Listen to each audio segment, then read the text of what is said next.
Hey there, zombie enthusiasts, and welcome to the Drunken Zombies podcast, where we serve up a daily dose of undead tales. That will leave you craving more. I'm Adrian, your host for this gruesome journey. And I'm Julia, your guide through the world of zombie lore. So grab your drinks, settle in, because tonight's story is going to be a wild ride.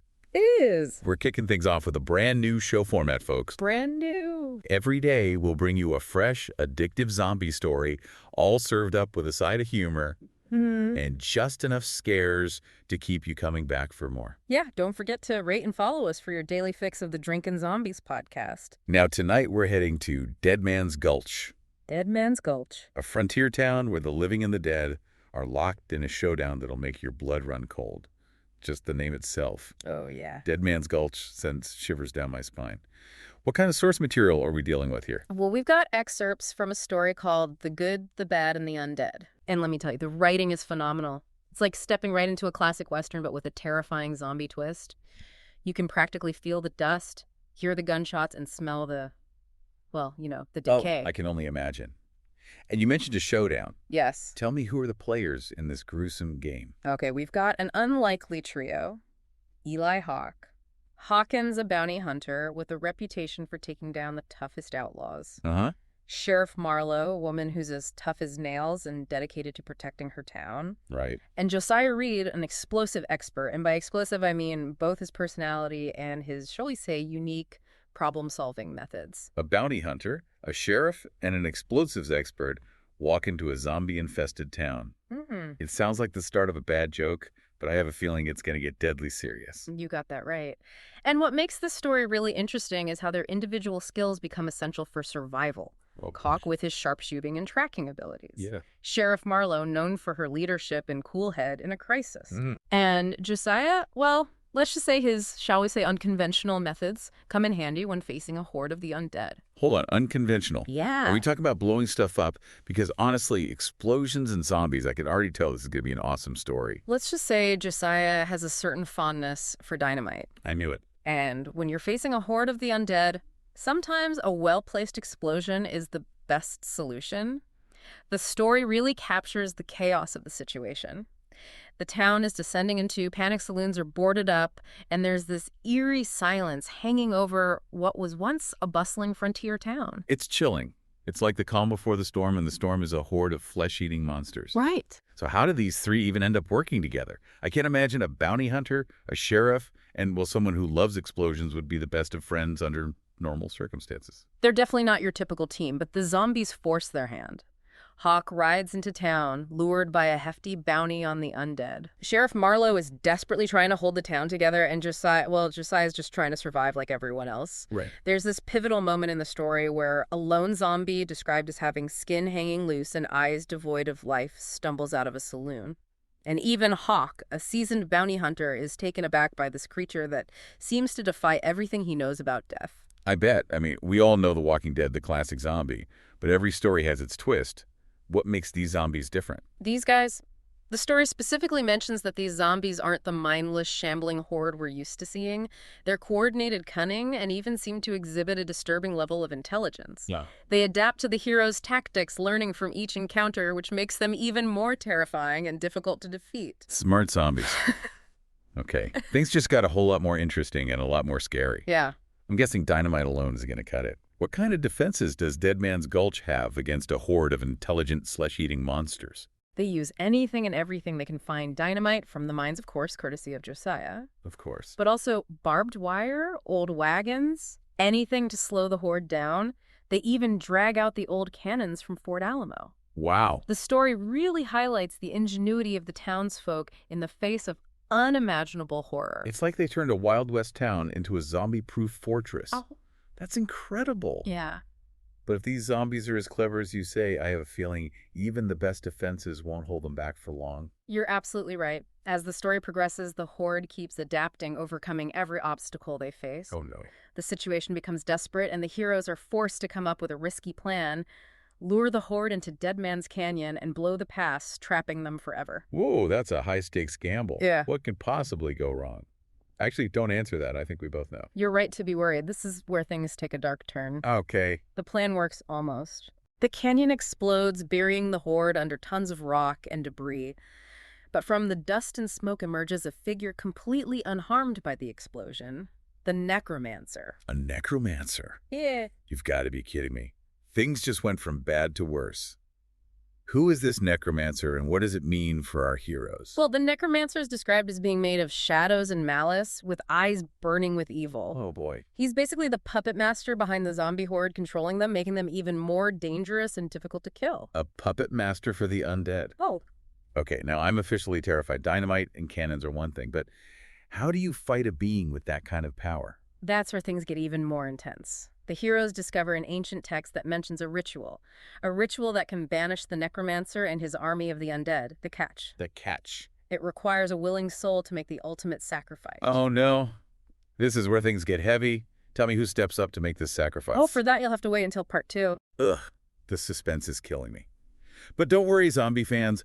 We'll be back soon with part 2 of this thrilling tale. Oh. Make sure to stick around and find out who makes the ultimate sacrifice, and if they can stop the necromancer from unleashing hell on Dead Man's Gulch. Welcome back, zombie fans, to the Drunken Zombies podcast. When we left off, Dead Man's Gulch was facing a horde of undead controlled by a powerful necromancer. Oh, yeah. And our unlikely heroes were preparing for a final stand at Fort Alamo with the weight of a town's survival resting on their shoulders. The tension was so thick you could cut it with a Bowie knife. It really was. That cliffhanger had me on the edge of my seat. Uh-huh. We left off with the heroes discovering a ritual that could defeat the necromancer, but it requires a sacrifice. Yeah. A big one. Don't leave us hanging any longer. Who steps up? The story really emphasizes the weight of this decision. This isn't just some random Tans person. This is a life, a soul given up for the good of others. Right. And the one who ultimately chooses to bear this burden is Hawk. Hawk. The bounty hunter? I mean, I knew he was tough, but a hero. I never saw that coming. Why Hawk? Hawk's character throughout the story is fascinating.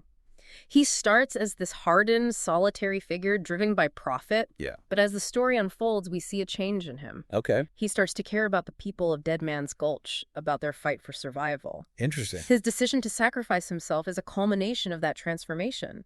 He goes from being a man who takes lives to a man who gives his life to save others. It's a powerful arc. It really makes you think about the nature of heroism, how ordinary people can rise to extraordinary circumstances. Okay, so Hawk's going to perform this ritual. Where do they even begin with something like that? Well, they fortify Fort Alamo, knowing it's their last stand. Right. The source material describes the fort as a symbol of defiance against impossible odds, and it becomes a perfect setting for this final battle. Talk about an epic backdrop for a showdown with the undead. Yeah. It's like history itself is on their side fighting alongside them. So how does this battle unfold? What happens when the horde comes crashing against the walls of Fort Alamo? The story doesn't hold back on the action. Like that? We're talking explosions lighting up the night, the roar of cannons echoing through the canyons, the smell of gunpowder mixing with, well, the less pleasant aroma of decay. Oh, yeah. The defenders fight like cornered animals, their determination fueled by desperation. I can only imagine. Hawk, with his trusty revolvers, is taking down zombies left and right. Sheriff Marlowe, a rock amidst the chaos, her sharpshooting skills taking out dozens of undead from the ramparts. And Josiah, well, he's in his element, turning groups of zombies into dust with his dynamite. Oh, man. It's a symphony of destruction zombie style. I can practically hear the music swelling. They're fighting tooth and nail. But we can't forget about the necromancer. Uh-huh. How does he factor into this chaos? He's not just going to sit back and watch his army get decimated, is he? Absolutely not. Okay. He's the conductor of this symphony of the undead. The story describes him as a figure radiating eldritch energy and pure malice, standing apart from the fray-weaving spells that weaken the defenses and bolster his zombie horde. Right. It's a constant push and pull, with the heroes desperately trying to hold on while Hawk prepares for the ritual. I'm starting to see why they call him the Puppet Master. He's controlling everything from the shadows, twisting the very fabric of life and death to his will. So how do they even begin to fight back against that kind of power? That's where Hawk's sacrifice comes in. While Marlowe and Josiah hold the line, Hawk focuses on the ritual. Okay. It's described as this incredibly intense, almost spiritual experience. Yeah. His body becomes a conduit for a power beyond human comprehension, a beacon of light in the midst of this gruesome battle. And as the ritual reaches its peak, the necromancer senses it. Oh, no. He feels his power being challenged and focuses his full attention, all his malice on Hawk. It's like the entire battle comes down to this one moment, this clash between Hawk and the necromancer, a showdown for the very soul of Dead Man's Gulch. Exactly. The fate of the town hangs in the balance as Hawk pushes forward, channeling unimaginable power. And that, my friends, is where we'll leave you hanging. Tune in for part 3, where we'll witness the outcome of this epic showdown and the fate of Dead Man's Gulch will be revealed. Zombie lovers, welcome back to the Drunken Zombies podcast. We're about to witness the thrilling conclusion of our Dead Man's Gulch saga. Yeah, we are. Last time we left our heroes in the middle of a desperate battle at Fort Alamo, with Hawk channeling an ancient ritual to defeat the necromancer. I'm dying to know what happens when Hawk unleashes this ritual. It's pure mayhem. The story describes a blinding wave of energy that engulfs the entire battlefield. Really? Imagine a shockwave of pure light so powerful it vaporizes every single zombie in its path, leaving nothing but ash behind. It's like a divine intervention, a cleansing fire that wipes away the evil that had gripped Dead Man's Gulch. Wow, wow. That's an image I won't soon forget. So the horde is gone, vanished in an instant. But what about the necromancer? Did this wave of energy take him out too? It weakened him significantly, but he wasn't completely destroyed. Right. Remember, he's being fueled by dark magic, a master manipulator of life and death. He's not going down without a fight. Of course not. This is a necromancer we're talking about. He's probably got a few tricks up his sleeve, so what happens next? The story shifts to this incredibly tense duel between the necromancer weakened but still dangerous, and Marlowe and Josiah fueled by grief and adrenaline. Yeah. It's a desperate fight, a clash between light and darkness, good versus evil. Right. The fate of Dead Man's Gulch hinges on this final confrontation. This is it, the final showdown.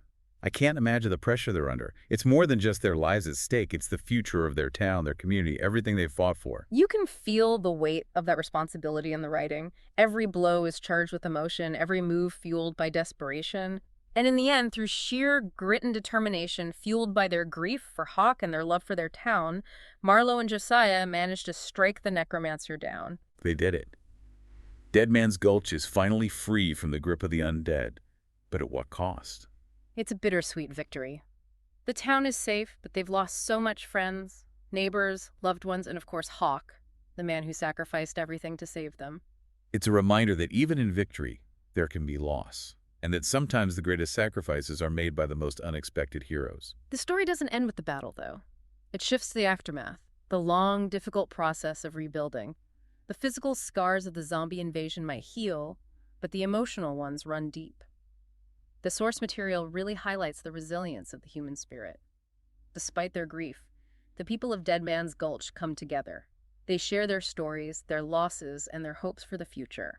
The image that really sticks with me is this scene where the survivors gather around a bonfire, sharing stories of those they've lost. Their voices mingle with the crackling flames, creating this atmosphere of both mourning and celebration. Yeah. It's a beautiful way to depict the healing process, the way a community can come together to support each other in the face of tragedy. Exactly. Okay. And throughout it all, the memory of Hawk is present. He becomes a legend, a symbol of selflessness and sacrifice.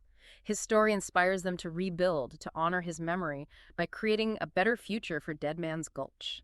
So Dead Man's Gulch, a town that was almost wiped off the map, manages to survive. They defeat the undead, they bury their dead, and they begin the long journey of rebuilding. What a powerful ending. What are your final thoughts? This story is a reminder that even in a world where zombies, necromancers, and all sorts of horrors exist, there's still hope. There's courage, there's community, and there's the enduring power of the human spirit. It's a reminder that even in the darkest of times, we can find a way to survive, to rebuild, and to emerge stronger than before. Beautifully said. It's a reminder that even when the world feels like it's falling apart, there's always something worth fighting for. Well, folks, another spine-tingling story down and countless more to explore. Don't forget to hit that follow button to keep the zombie tales flowing. Until next time, stay safe, stay thirsty, and keep your brains off the menu. Cheers to that.